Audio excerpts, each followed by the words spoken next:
এই রকম প্রয়োজনীয়তা বোধহয় আপনার আমার সবার জীবনেই ঘটে, যে খুব অল্প সময়ের মধ্যেই একটা ফাটাফাটি স্বাদের চিকেন রান্না করতে হলো।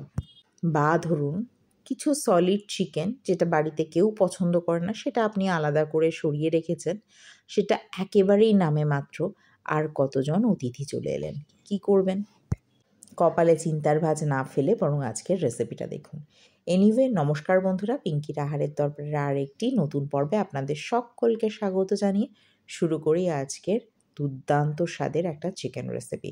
এর জন্য দেখুন, এই যে 6-7 পিস মাংস, যেটা সলিড একেবারেই, সেটাকে আমি তুলে রেখে দিয়েছিলাম, সেটা দিয়েই আজকের বাজিমাত করব, মানে অতিথি আপ্যায়ন হবে। কিভাবে? চিকেনটার কিমা আমি করতে পারি না, মানে অথেন্টিক ওয়েতে কিমা, তাই জোগাড় করতে হবে। জোগাড়টা করব কী করে? মিক্সিতে অল্প অল্প চালিয়ে এরকম একটা দরদরা টাইপের চিকেন আমি কেটে নেব। একেবারে বেটে ফেলার বা মিহি করে কুচাবো না, জাস্ট হালকা হালকা। তো এইভাবে চিকেনের কিমাটা রেডি হয়ে যাবে। খুব অল্প সময়ের মধ্যে কিন্তু চিকেনের কিমাটা রেডি হয়ে যায়। এবার চলুন মূল পদ্ধতিতে আসি। তার জন্য কড়াইয়ের মধ্যে কিছুটা সাদা তেল দিয়ে দেবো, আর তার মধ্যে দিয়ে দেবো কিছুটা মাখন। মাখনটা চাইলে শেষেও অ্যাড করতে পারেন। আর ফোড়নের জন্য দিয়ে দেবো তেজপাতা আর জিরে। আপনারা চাইলে গরম মশলার ব্যবহার করতে পারেন, কিন্তু আমাদের বাড়িতে গরম মশলায় একটু অ্যালার্জি আছে, সেই জন্য সেটাকে বাদ দিয়ে দিলাম। আচ্ছা, এরপরে যেটুকু চিকেন দেখালাম তাতে আমি এখানে 3টে মিডিয়াম সাইজের পেঁয়াজকে এরকম ফাইনলি চপড করে নিয়েছি। তো এবার ওটাকে ভালো করে ভেজে নেব। খুব ভালো করে না হলেও অ্যাটলিস্ট ব্রাউন কালার আসা পর্যন্ত ভেজে নিতে হবে। তারপরে কিছুটা আদা রসুন এরকম একটু গ্রেট করে নিয়েছি, চাইলে আপনারা বেটেও দিতে পারেন, কিন্তু আমার আবার বাটা একটু অসুবিধে কি না, তাই আমি একটু গ্রেট করেই দিলাম। এখানে দুটো একটু বড় সাইজের টমেটো, সেটাকে এরকম ফাইনলি চপ করে দিয়েছি। একটু কুচিয়ে কেটে দেওয়ারই চেষ্টা করবেন, বাটাটা অ্যাভয়েড করাই ভালো। তো আমি এখানে টমেটোটা দিয়ে একটু নাড়াচাড়া করে দিয়ে দেবো এবার মশলাগুলো একে একে। প্রথমে দিয়ে দিলাম নুন, স্বাদ মতো নুন, দিয়ে দেবো কিছুটা হলুদ গুঁড়ো, জিরে গুঁড়ো, ধনে গুঁড়ো, যে নিয়মিত মশলাগুলি আমরা প্রত্যেক দিন ব্যবহার করি সেইখান থেকেই কিছু মশলা। আর দিয়ে দেবো এখানে রঙটার জন্য বা সুন্দর রঙের জন্য কাশ্মীরি লাল লঙ্কার গুঁড়ো।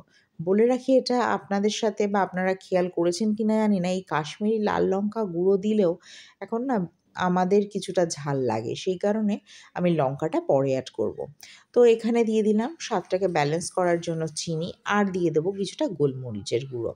বলে রাখি, গোলমরিচেও তো যথেষ্ট ঝাল হয়, তো সেই কথা চিন্তা করেই কিন্তু লঙ্কাটাকে আমি অ্যাড করেছি। আর দিয়ে দেবো এখানে ফ্যাটানো টক দই।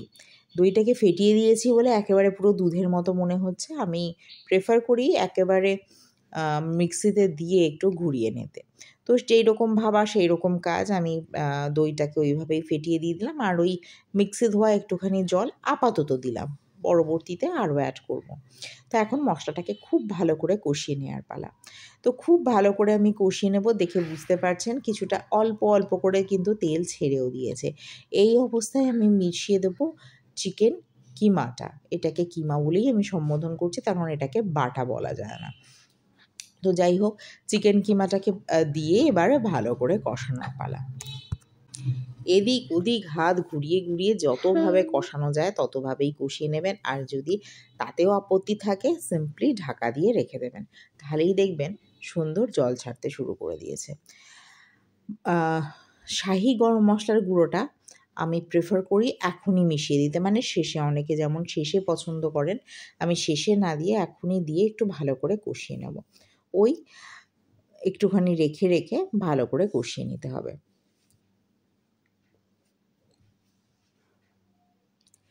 আচ্ছা, মোটামুটি মশলা তো কষানো হয়ে গেছে, এরপরে দিয়ে দেবো দুটো ডিমকে এরকম করে ফাটিয়ে। এখন আপনাদের মনে হতে পারে যে এই ডিমটাকে তো আলাদা করে স্ক্রাম্বল করে দিলেও ভালো হতো।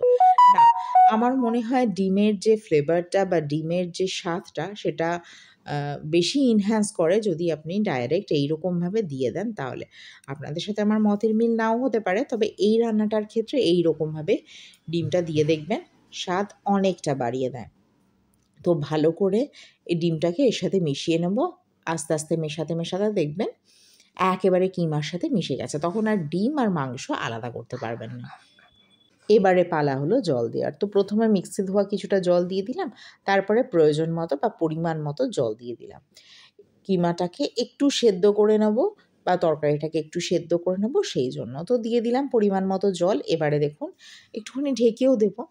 আর তারই ফাঁকে ঢেকে দিয়েছিলাম, সেটা হয়তো বা কোনো কারণে দেখানো হয়নি, আর কতটা পরিমাণ তেল ছাড়তে শুরু করে দিয়েছে। আমার রান্না মানে তেল ছেড়ে দিয়েছে। আমার রান্না কিন্তু অলমোস্ট শেষ করার আগে আমি দিয়ে দেবো কিছুটা কাসৌরি মেথি, 1 মুঠোর মতো কাসৌরি মেথি। আর লঙ্কাটা আমি একটু শেষের দিকে অ্যাড করলাম, তার কারণ গ্রিন চিলি বা কাঁচা লঙ্কা এটা একটা সুন্দর যেমন ফ্লেভার বয়ে নিয়ে আসবে, ঠিক একইভাবে ঝালটাকেও তো মেনটেন করে, তো আমি সেই কারণে একটু শেষের দিকেই দিলাম। রান্নাটা প্রায় শেষের মুখে, তবে শেষ করার আগে একটা ফিনিশিং টাচ দিতে হবে। তবে ফিনিশিং টাচ দেওয়ার আগে আপনাদের আরও একবার মনে করিয়ে দিই, দেখুন কড়াই ভরে তরকারি হয়েছে সামান্য ওই 6-7 পিস চিকেন দিয়ে, এবং এইটাতে অনায়াসেই কিন্তু 7-8 জন মানুষ খেয়ে নিতে পারবে। একবার দেখুন কতটা রিচ কালার এসেছে। আজকের রান্নাটা যদি আপনাদের ভালো লেগে থাকে তাহলে কিন্তু একটা লাইক করতে ভুলবেন না প্লিজ। আর প্লিজ আমার চ্যানেলটিকে সাবস্ক্রাইব করুন এবং পাশে থাকা বেল আইকনে ক্লিক করুন যাতে নোটিফিকেশনটা সবার আগে আপনার কাছে পৌঁছায়। আর যদি ফেসবুক থেকে দেখেন তাহলে একটা ফলো করে দেবেন। আমি রান্নাটা শেষ করার আগে ফিনিশিং টাচ হিসাবে দিয়ে দিলাম কিছুটা লেবুর রস। আজকের মতো আসি, অন্য কোনো দিন অন্য কোনো রান্নাকে সঙ্গে নিয়ে আবার হাজির হব। ভালো থাকবেন, সুস্থ থাকবেন। আজকের রান্নাটা রুটি দিয়ে বা পরোটা দিয়ে তো অনবদ্য, যেরকম আমি আজকে সার্ভ করেছিলাম দই পরোটার সাথে। আজকের মতো আসি, ভিডিওটি দেখার জন্য ধন্যবাদ।